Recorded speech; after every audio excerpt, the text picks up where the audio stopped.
5 फरवरी 2025 पुकार तलागंग की आज सालगिरह है और माशाल्लाह से मीर डीजे अख्तर हुसैन की जानिब से माशाल्लाह से सालगिरह के मौके पर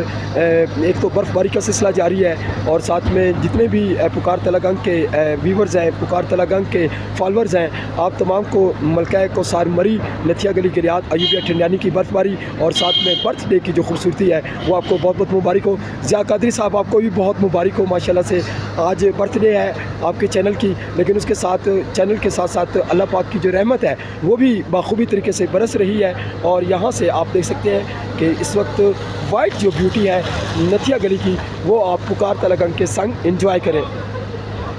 पुकार तलागंग की पेशगोई के मुताबिक बर्फ़बारी का जो सिलसिला है वो माशाल्लाह से नथिया गली में वक्फे से जारी व सारी है और ये दिन के मनाज़िर है। दिन 3 बजे का वक्त है और नथिया गली में रूई के जो गाले हैं वो माशाल्लाह से बाखूबी गिरते हुए आपको नज़र आ रहे हैं और इस खूबसूरत तरीन बर्फ़बारी के सिलसिले को एंजॉय करें और साथ में आज बर्थडे है वो भी हम सेलिब्रेट कर रहे हैं।